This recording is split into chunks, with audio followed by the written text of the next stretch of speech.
Imagine for a minute that you owned a bakery. Would you ever sell a loaf of bread to a distributor for 20 cents and then later go buy that exact same loaf of bread at the store for $1? Of course not. That would be absurd. But ironically, you're likely doing just that with your own money.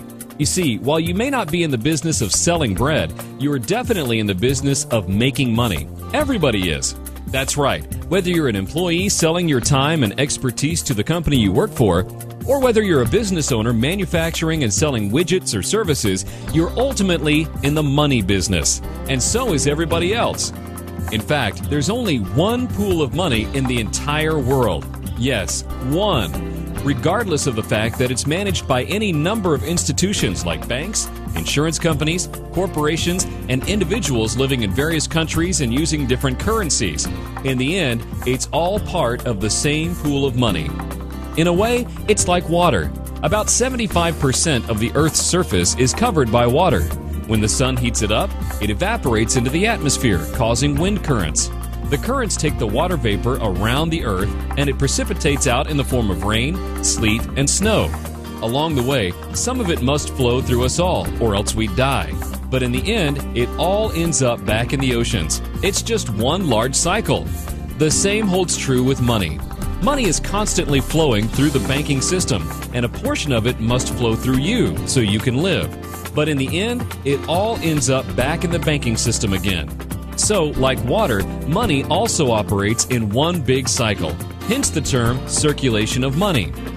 To better understand this, let's take a look at what happens when you deposit your paycheck in your checking or savings account at the bank. Does the bank keep all the money under lock and key? Absolutely not. Remember that they are also in the business of making money, so they must put it to work. And they accomplish this by investing it or lending it out to other companies and individuals. In fact, any place you store your money for future use, whether it be with an insurance company, a bank, or a retirement account, does this same thing. They take the money you deposit with them in the front door and sell it out the back door to mortgage companies, automobile financing companies, credit card companies, or development companies. And what do those companies do with it? They sell your money back to you. Think about that for a moment. When you buy a car or a house, what's the first thing you have to do? You have to qualify for it. You must demonstrate that you have the ability to pay back any loan you receive. But here's the kicker. Whose money are you really borrowing? Your own money.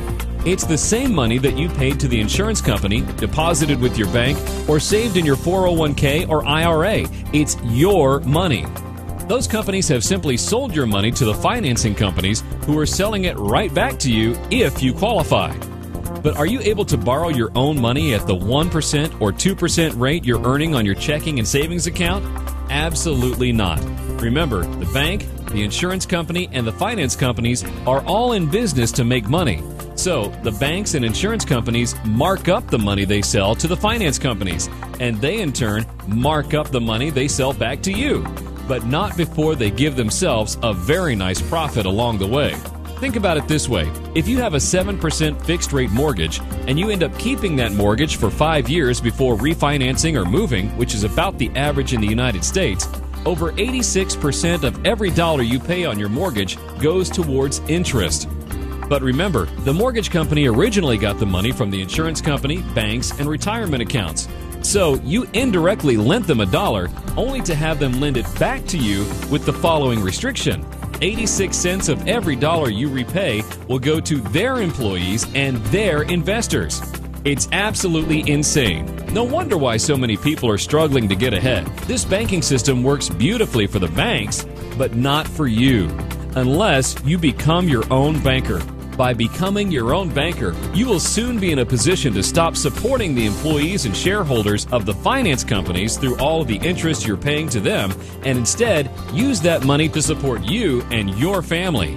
Becoming your own banker allows you to use and access your money so you can control where your money is spent. Becoming your own banker will prove to be one of the wisest decisions of your lifetime.